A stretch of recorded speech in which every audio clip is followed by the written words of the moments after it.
Welcome back to Everything Wrong With, a series I do here on Destructoid where I front load the video with all of my gripes and complaints and try to be a real critic of a game, and then in the second half share all of my thoughts, whether it be positive or really double down on the negativity. Today, of course, I'm going to be talking about Hogwarts Legacy, and spoiler, I don't have much bad things to say about this game, so the second half might be much longer than the first half. Let's get into it. Unfortunately, the game doesn't always run great, specifically in the ray tracing mode on Series X. If you decide to switch on that mode and start sprinting through Hogwarts, you'll see some frame drops, I want to say as low as 10 FPS. Like, it looks really bad. It just really doesn't run great in Hogwarts in general, but definitely better on performance mode. Sticking to the negatives, we have to talk about the broom flying, which, I'll be honest, is a dream come true, finally flying a broom around Hogwarts. But unfortunately, the controls are just kind of weird, and I thought I was alone in this, and then in one of my group chats, someone else was like, you can't change the controls, the right stick does the steering, and the left stick does up and down, and it just feels weird. And I'll admit it does feel weird to me. I'm assuming I'll get more used to it as I continue playing the game, but as of right now, like 20 hours in or so, I'm just not used to the broom flying yet. I'm still confused by it, and I'm hoping that they add the option to change it, because the game actually has a lot of options where you can change the visuals, tweak the controls, but when it comes to the broom flying, you can't do anything. Unless I missed it, let me know for sure down in the comment section. Speaking of the broom flying, one thing I gotta be honest, it just pulls me out a little bit, is the fact that you can't just hop on your broom when you're in a town like in Hogsmeade and just fly out of the town. You actually have to leave the town first, go out the exit, and then you can fly away. And that just sort of pulls me out, and I can't help but think that maybe this is a last generation tech problem that's being forced on the new consoles. I don't see why a PS5 or a Series X you wouldn't be able to hop on your broom and fly out. I'm assuming it has something to do with the way the engine works. It has to have time to transition from a very detailed town into the open world, and when you exit the town, that allows it to have the time to load the rest of the world. But I don't know.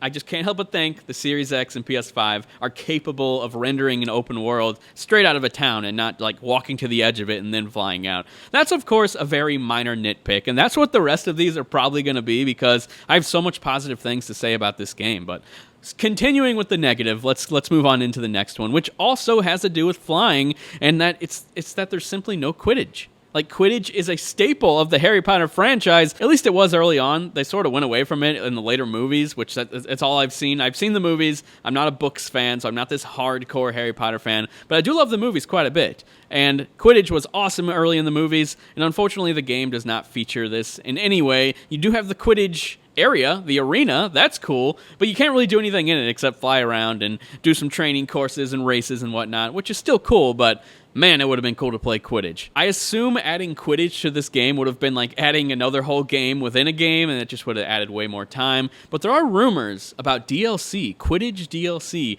That's something I'm very interested in. But first, they have to let you change the flying controls. Please, for the love of God. Next up, the inventory space. It is so small when you start the game. You are constantly selling things or just destroying them straight up. Luckily, you can always keep the look and designs of things that you own. You can transmog your character and put them in anything that you've had previously in the game, which is awesome. But there are some things that I want to keep, and I'm constantly destroying things when I want to sell them instead of destroying them. This is something that's upgradable.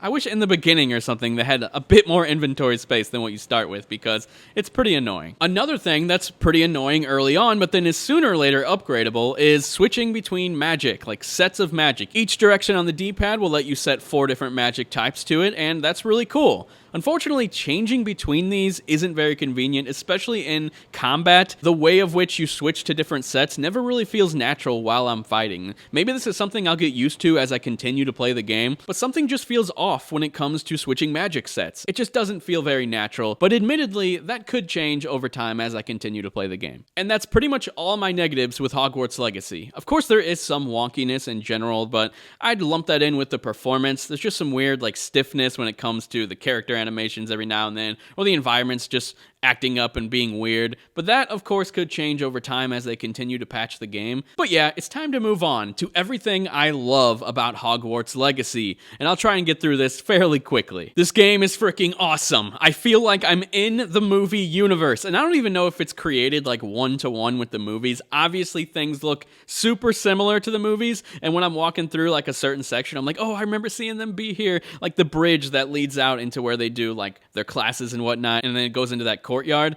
Just seeing that bridge is like, I've seen Ron and Hermione and Harry walk down that bridge so many times, and it's just really cool finally being on it myself, or at least feeling like I'm in that universe for the first time ever. Like, the fidelity of this game, they went all out. The graphics look great. I find it weird that people are saying it looks like a PS3 game or something. No, this game looks fantastic, and not only are the visuals good, but so many of the animations are crazy. Like, there's this section where you're basically fixing a town. The animation of all of the things coming together and, like, rebuilding themselves, so good. There's one section where you're down in a temple and these bridges are being built. The animation of that is just fantastic. Everything about the game, even the facial animations, I didn't expect to be as good as they are, especially in the more cinematic cutscenes, not just like straight up talking to an NPC, but like the more movie-like cutscenes. They went all out. And this is Avalanche. This is the studio that brought us Pixar's Cars 1 and 2, or no, 2 and 3. They might have did the first one as well, which are really good racing games. Don't get me wrong, I love those games, but it's so hard to believe that this is that same studio. It looks so good. It's freaking Hogwarts. It looks just like it. It feels just like it. And speaking of the feeling, the music. It uses the movie's music as well, like the little chimes, the little transition tunes, the overall theme of the movie is everywhere. The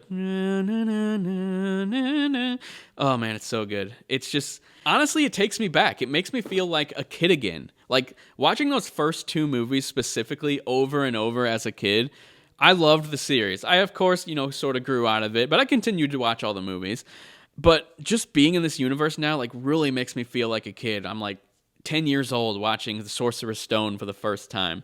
And I just love it for that. Like, it truly made me feel like I had butterflies in my stomach playing this game. It was so cool. And I'm going to stress this again. Hogwarts, specifically, the visuals in Hogwarts, the attention to detail is out of this world. And it's just one section of the game. Like, there's still a massive open world. I did not expect the game to be as open as it is. There are full towns of other people, other characters, other quests. The game, despite Hogwarts feeling so big, the game is just even bigger. Like, huge.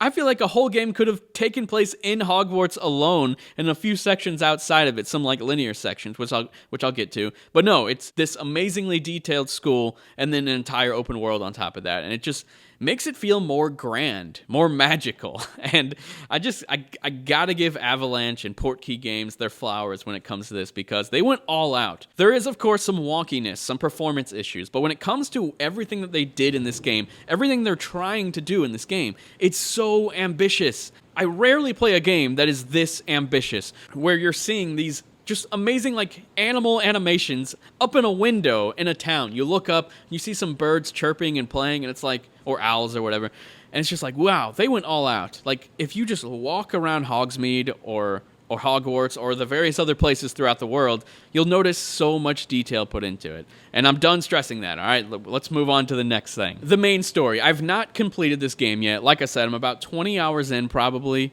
and I'm really enjoying the main story. I've heard so much criticism about the main story being good, the character side quest stuff being a lot better, but I'm enjoying what the story is offering, and I won't get into spoilers or anything, but it's interesting from the get. The game starts with a bang, and I mean quite literally a bang, where I feel like I'm playing some type of combination of like Fable and Uncharted, in the linear section specifically, where you're talking to a character, you're climbing up some boulders, you're doing some magic spells to move forward.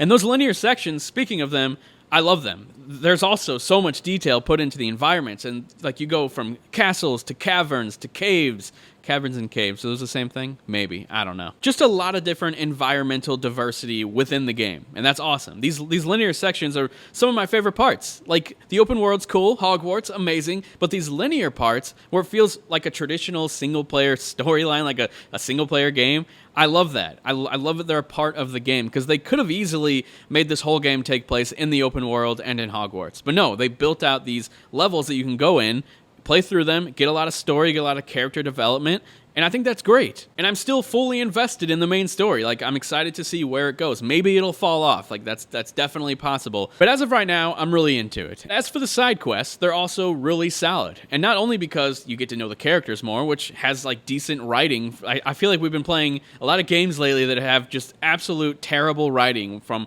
Forspoken to Borderlands 3 to Gotham Knights to Saints Row. Just so cringy. Like, the writing is terrible, but this game, a lot better. Definitely a lot better. But not only do you get to know the characters more, which again, I won't jump into spoilers here. Like, I'm pretty sensitive to spoilers, so I won't do it in this video, but not only do you get to know them more, but you get awesome things from these side quests, things that you will utilize for the rest of the game. From abilities to magic spells to potion ingredients, you'll get all types of very useful things from the side quests. And I haven't even done a ton, but all the ones that I've done, I've ended up getting something that I was like, oh, hell yeah, I actually needed this. I wanted this. The RPG elements, which usually in RPGs, you can sort of choose what type of character you want to be, whether it's like a mage or like a soldier. In Hogwarts Legacy, there are skill trees, but you're probably going to end up upgrading them the same way everyone else does. And you probably shouldn't favor one talent over all the others. You should probably slowly upgrade them all so that you can utilize them all in various ways. And you're constantly using everything that you unlock, so it's probably best to just upgrade everything. Which brings me to the combat, the final thing I'll talk about. I actually completely forgot about it, and this is a pretty long video. The combat's great. It is fantastic. At first, I was like, this feels weird. Then you just get used to it. You get really used to it, and it's just throwing things. It's catching people. It's bringing them to you. It's using a fire spell. Then it's grabbing something in the environment and slamming it on top of them. It's taking an enemy's sword, ripping it off of them, and then using that spell to hit them with it, and it's so cool. It is so cool. Like, the combat's just great. You feel like a badass. That's all you really need to know, and I went a little long on the positive, sorry about that. This has been everything wrong with Hogwarts Legacy, which thankfully wasn't a whole lot in my opinion, but be sure to let me know your gripes or everything you love about the game down in the comments section below. If you enjoyed this video, please hit that thumbs up. If you didn't, hit that thumbs down, and I'll talk to you guys later. Goodbye.